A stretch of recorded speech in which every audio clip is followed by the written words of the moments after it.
podcast, where we share ideas to help families tackle major issues. I'm your host, Regina DeMeo, and with me today I have Robbie Fox from PEP. Thanks so much for being here today. Thank you for having me, Regina. So can we start by just having you explain what PEP is exactly? Because I think a lot of people have not really fully understood what it's about, and it's such a great program that we have. Well, thank you. Yes, PEP is the Parent Encouragement Program. It was founded here in Montgomery County 30 years ago, in 1982. Wow. It's been in Kensington for the majority of that time. But we offer parenting classes throughout Montgomery County, Northwest Washington, Northern Virginia. And it's based on positive discipline, on the theories of Alfred Adler and Rudolf Dreikurs, who were the kind of the founders of psycho-individual therapy.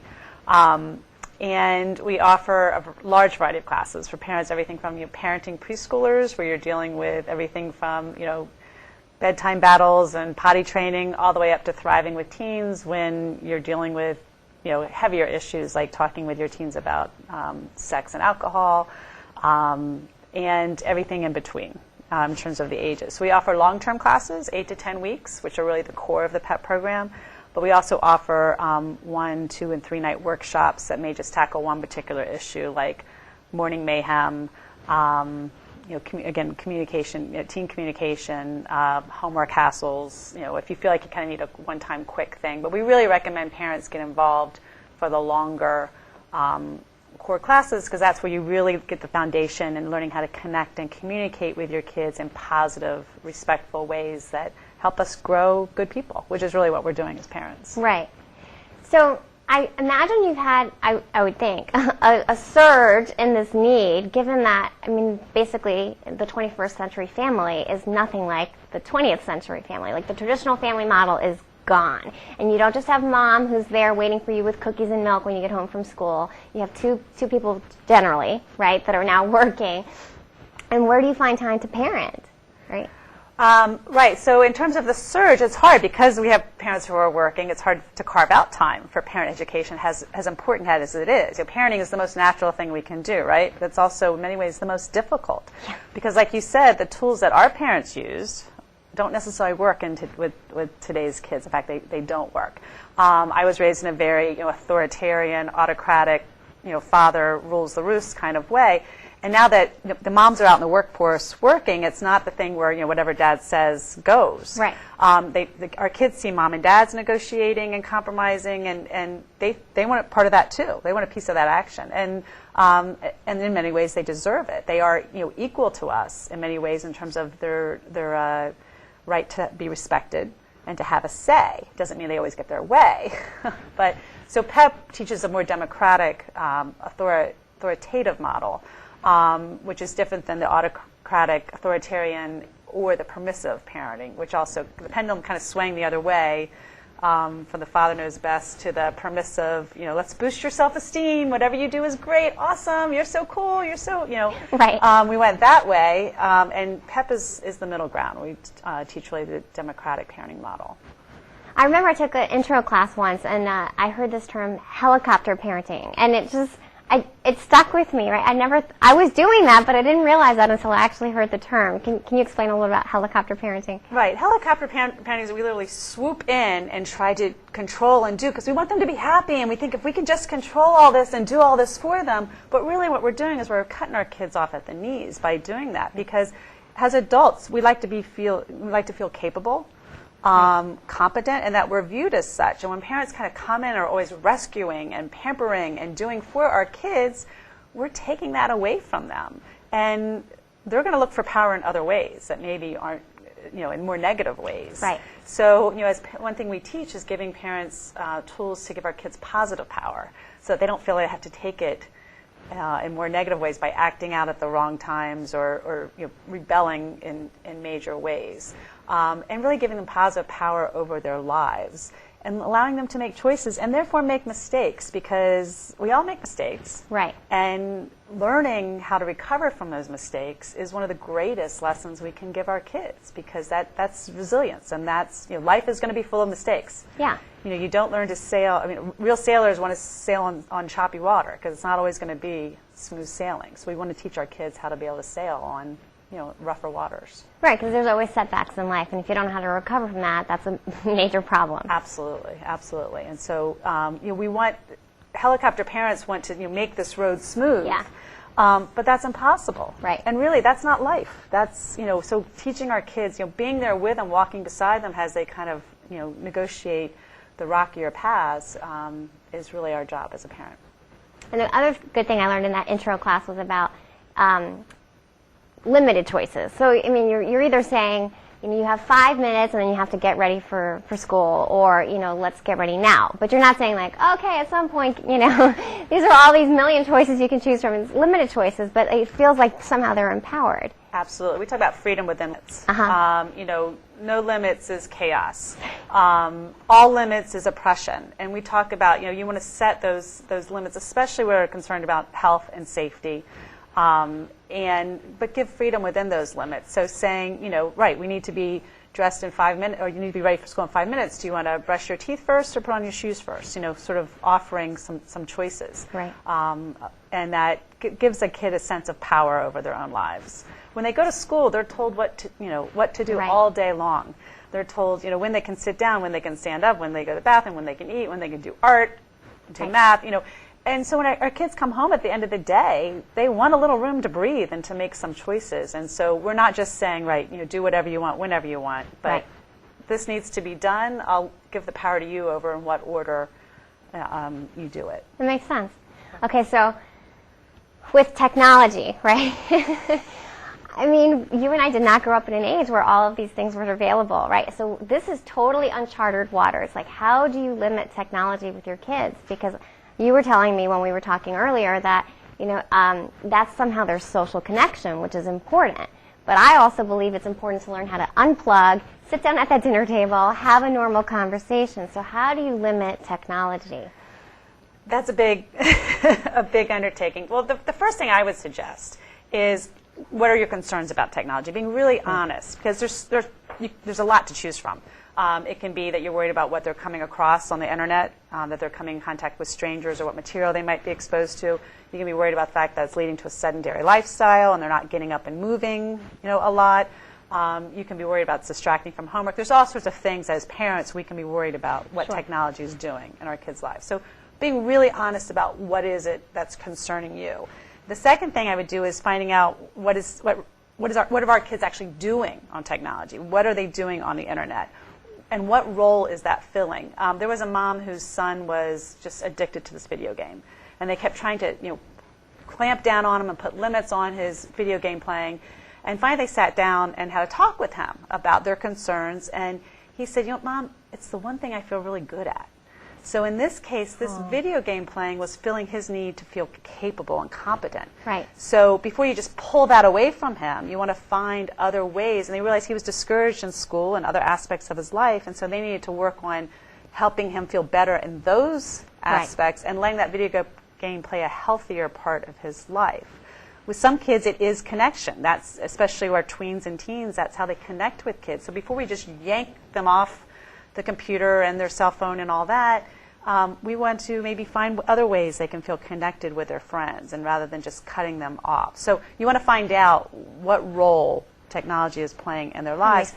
And then sitting down with our kids and talking about, technology and our concerns, being really genuine about it, and coming up as a family with some creative ways. If you're involved in something with work and you're included in the process of change, you're more likely to abide by that process. Right. It's the same in families. If we include our kids, we're real honest with them about, okay, we're concerned about this. We could just say, that's it, we're getting rid of the TV, or we're dropping internet. We know we wouldn't do that, but well, I've tried that, and it leads just a puddle of tears, right? right. And then nobody's happy. We're all upset. Right. So, but sitting down, there's creative ways. There's families who do, no electronics on a car ride less than 30 minutes. So that means cell phones, everything is turned off. So you're forced to communicate. Okay. You can have a 30-minute dinner time. Even if the kids only run and sit down and eat for 10 minutes, just say no electronics from the start of dinner time till 30 minutes after. That's going to encourage people to sit around and have a conversation and talk and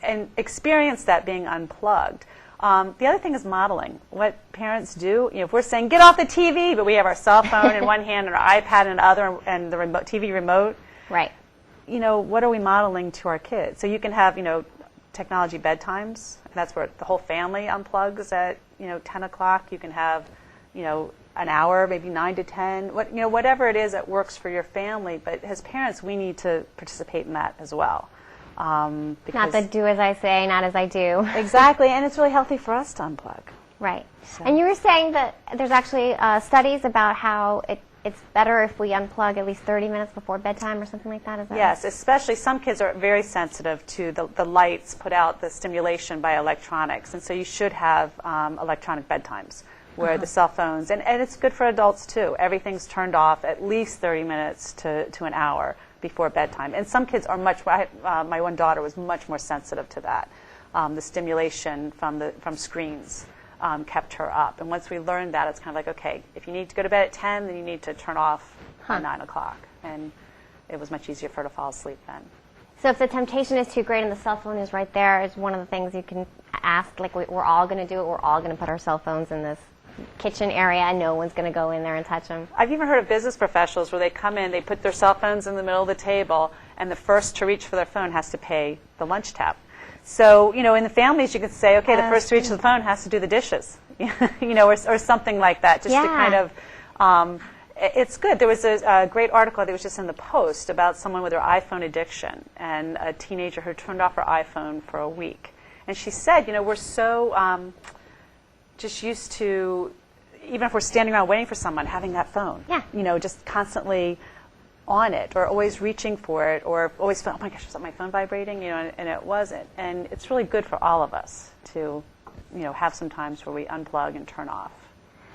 Yeah, I think that's going to be a harder thing for the next generation. I didn't grow up with it, and so it doesn't matter to me. I'm like, I'm fantastic. I'm putting the phone down when I get home, and I'm not checking that again until after dinner. And, and on the weekends, I'm leaving the phone at home, and I'm going for a 5-mile hike. I really don't want to hear from anybody else. That's great. But I think that it's going to be something that kids have to work on. Right. Well, and adults too, because we're at our kids' soccer games, and how many parents are on their phones? Right. And I kid with my children. I say the best profession right now, I think, would be become a hand surgeon, because our kids are not going to have use of their thumbs by the time they're adults, because they're constantly doing this, and I laugh about it, but we didn't grow up doing this all the time. Right. Well, and also eyesight.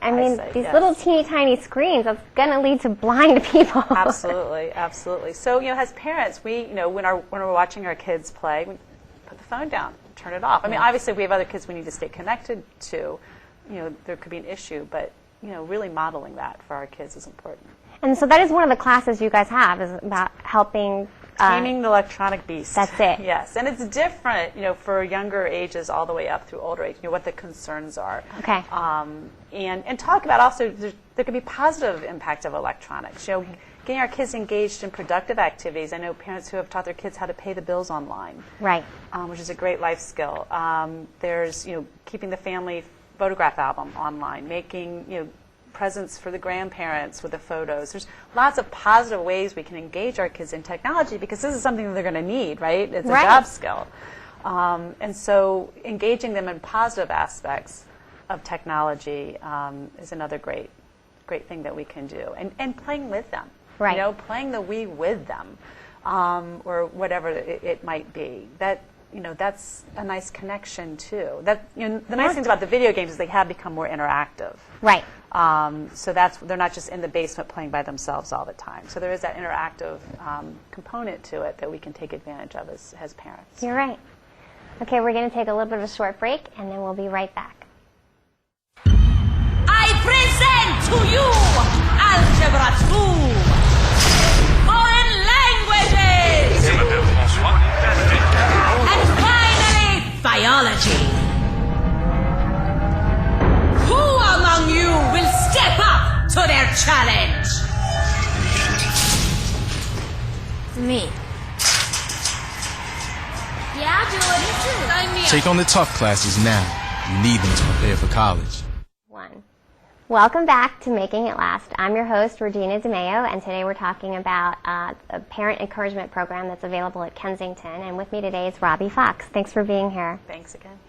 So I was telling you this funny story. It's funny to me, probably not to my mom, but I was home from boarding school for Thanksgiving, and we were going around, saying things that we were thankful for. And she said something like, I'm so thankful that Regina's in boarding school, and so she doesn't have to deal with sex, drugs, and alcohol addiction that's so prevalent in our local high schools. And it was so hard not to just burst out laughing, because all I wanted to say was, "Are you serious? It's 10 times worse in boarding school. There is no parental supervision." Right. So luckily at my boarding school, we had a lot of serious talks, about sex, drugs, and alcohol. And I don't know whether or not they do in these schools, but it's something I think you see a lot with parents, right? Right. At PEP, we teach one particular class, communicating with teens about sensitive subjects. These would be your sensitive subjects. So we talk first about teen communication, then we have 1 week that's just on alcohol and drugs, and another week that's on sex. Okay. But not with the teens, with the parents. With the parents, yeah. right, with the parents. And we kind of, give them ideas on how to talk about this, because we want to be askable parents. Deborah Rothman's a local speaker on the subject of sex and adolescence, and she's fabulous. And she talks about what we need to do to become an askable parent. And a lot of that is listening, just listening, and not the judgment. And we need to give our kids kind of the tools. If we just come in and lecture and command, and they're going to turn us off. Right. Versus if we kind of, talk with them about this and educate about it. Alcohol is, they know much more about the effects of drugs and alcohol on the teen brain now than they did, say, 20 years ago. Yeah. And they know that the teen brain's not fully developed till age 25. And alcohol and drugs, can really come in and kind of get the brain stuck in those areas. Kids who start drinking under the age of 16 are, I think 3 to 4 times more likely to become addicted to alcohol and drugs. So you hear these tragic stories of kids who even have like sports injuries, and they have pain medication, and then they become addicted to that, and then that leads on to other addictions. Right. And the science has shown that that's just such a crucial time of development for the brain, the teen years. Right. And as parents, so we need to share that information with our kids and let them know about the impact that these choices are making. We can't put them in a bubble. We can't, be with them all the time, but we can empower them. And what we found is that kids, even though they take risks during adolescence, they're less likely actually to take risks. Their risk-taking behavior is not any more so than adults about risks that they're aware of.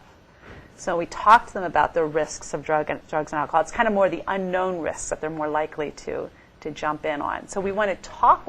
This says to parents, we need to communicate and educate our kids about these topics. And not, I think what stops us is a lot of times we're afraid of what we're going to hear. And we need or to kind of, like maybe something you don't want to really share. Like if alcoholism has been a problem in the family, a lot of people just want to kind of like bury that issue, right? But that's important for them to know that that's part of their genetic code, and exactly. That's one more reason why they could become addicted. So one more reason why they need to be careful during these years. So that's important information that we want to impart to our kids. And I mean, are there tips on how you would tell a kid, this is a temptation that's going to happen, but these are other ways that you can sort of get around that, or not fall with that wrong crowd? Absolutely, you can role play with your kids. You can talk about the fact that a red cup with Coke looks the same as a red cup with rum and Coke, or whatever the case may be. But you can role play with them in situations about how someone says, "Oh, just try this." It's like, "Are you kidding? Have you met my mom? She'd kill me." Kind of giving them words that they can use interesting. to actually role play certain situations that they're coming across. So you can do that. And then the other thing you can do, PEP teaches logical consequences, which is not punishment. Punishment is making someone feel worse about something that they did. Right.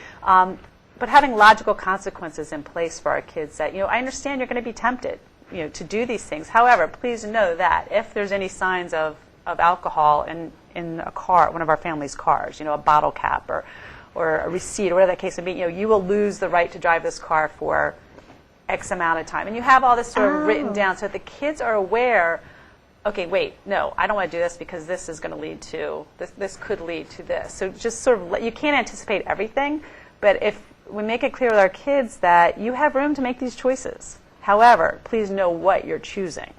You're also choosing these consequences. So kind of communicating with them about that in advance so that they're more aware of the risk they're taking. That's an interesting point, as opposed to just saying you're going to be in major trouble. Well, what does trouble mean? You're saying actually define what that trouble looks like. Absolutely, absolutely.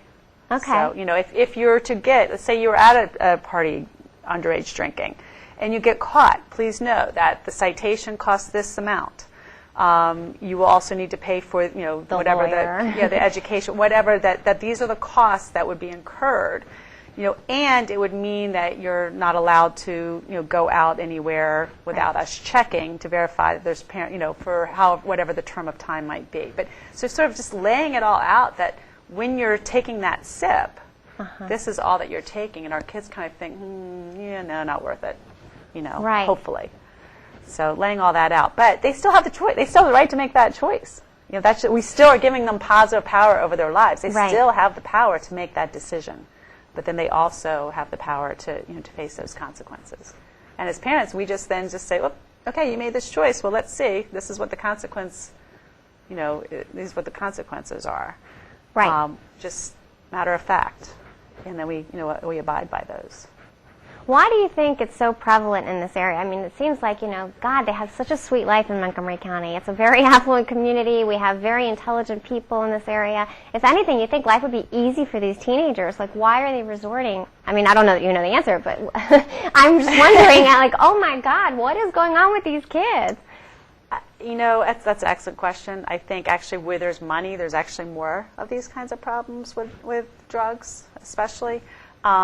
There could be a certain amount of parent modeling, as we were talking about before. If parents are stressed and they're coming home and, that's how we're handling our stress, then that's what we're modeling to our teens. And our teens are stressed because it is it's an area of very high expectations, a lot of competition, and our teens don't really know how to express that.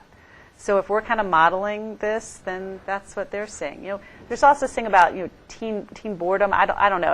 I don't know if that's necessarily. There seems like there's so many great activities to do that I didn't have growing up. Right. But kids don't really know how to kind of release all that creative energy that they have, and it's just become the norm for whatever reason. So, which is unfortunate. Yeah, I mean, that Bethesda Magazine article that came out last month, I mean, it was very Wasted. illuminating. Absolutely. It was, and scary. And hopefully eye-opening to some people. Yeah, I mean, one thing that stuck with me was this one parent who just kind of blew off the fact that this party got busted and kind of was mad at the cops for busting the party, mad at the other parents who were calling and complaining about the alcohol that was available at the party. And it's like, seriously? Aren't you going to take some responsibility for what happened here? Right, yeah. And as parents, we do need to support each other and try not to judge, what we're doing, which is hard. But if we could kind of support each other and join up and recognize that, this is the next generation. Yeah. And we can say, oh, well, we did these kinds of things. But I think it's the binge drinking that's going on wasn't something that was done 20, 30 years ago. Just the drinking to the excess that's happening now is concerning. And, educating our kids about alcohol really is an important thing to do. We talk with our kids about just, it's against the law.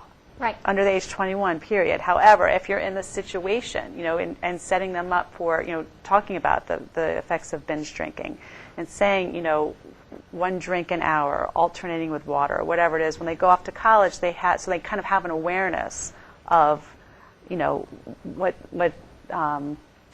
what to expect. Because it's just, the kids mixing alcohols and just the amounts that they're drinking, it's just very scary. Right, and on an empty stomach, it's like all the things Exactly. we learn. Exactly. learn. Not taking a drink from an open container, that's been served by someone else because you don't know what's been mixed into it. There's just a lot of things that they need to be aware of to keep them safe. So what other kinds of classes do you think are important for people to be aware of that are available? We teach such a wide array of classes. There's everything from when parents disagree on how to parent, because that can be a real thing. You can have a parent who's, very authoritarian, and you can have a parent that's very permissive, and that can create chaos and a lot of stress and tension. So that's a great program. We teach anger management, which is one of our most popular ones. It's a 3-week class, and we have a lot of parents of everything from preschoolers on up to teens. It talks about how to manage our anger, our own anger, but also how to help our kids, because there's a lot of anger coming out, in our kids. So that's a very popular one. Like I said, we have one-night workshops on everything from homework hassles, motivating underachieving children. Of course, I'm drawing a complete blank now, but if you think of anything that's kind of a typical, power struggles is a big one for Between kids a of all parent and a ages. child? Get a lot when you feel like you're constantly at odds Yeah. with your child. That's a popular one. And then everything dealing from bedtime battles to getting out of the house in the morning to sensitive kids to. What do you mean sensitive kids? You have those kids who are just a little more sensitive to certain things. Kind of parenting children who have learning differences, more challenging children. I should say instead of sensitive children, but parenting challenging children. Okay. So we really have a wide variety of classes, which they can. We offer classes 4 sessions a year: the fall, the winter, and the spring. Okay. On our website, pepparent.org. We also offer a lot of hot topics in the summer. In our core classes, we have, like I said, parenting preschoolers. We have thriving with teens, and in the middle we have our PEP 1 class, which is parenting 5 to 12-year-olds. Okay. And we also even offer those on kind of weekend boot camps now. Our typical model is once a week. They meet once a week for 8 to 10 weeks, but we have a boot camp weekend class that'll be offered in 2 weekend days for parents who feel like they don't have the time during the week. Right.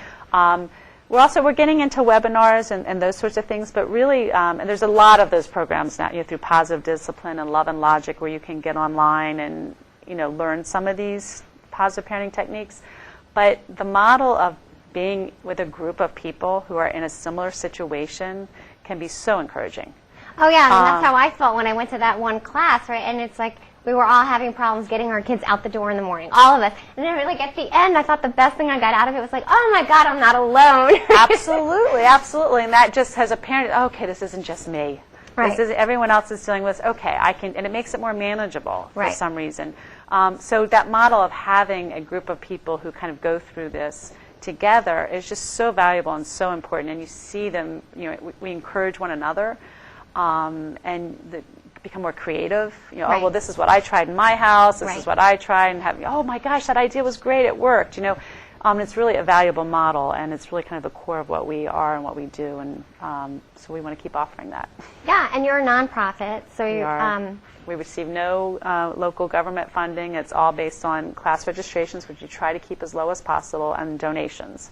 We try to raise at least $100,000 a year, and the fact that it's really a grassroots organization that's stayed around for 30 years is really incredible, but I think it's because it's very valuable. No, it's a great job. I mean, really, you're doing a great service for the community. So if people wanted to learn more about PEP, they could go to a website? You could go to pepparent.org. Okay. The phone number is 301-929-8824. And 9 to 5, there's someone there. But like I said, you can go online. You can register online for classes if you see something that interests you. Our catalog's always, whatever we're offering is always online. And hopefully parents will find things that they fit their needs. Great. Thank you so much. Well, thank you for having me. Absolutely. All right. So if you have any show ideas or would like to be a guest, please contact me at genxsmarty@gmail.com. Thank you for tuning in. See you next week on Making It Last.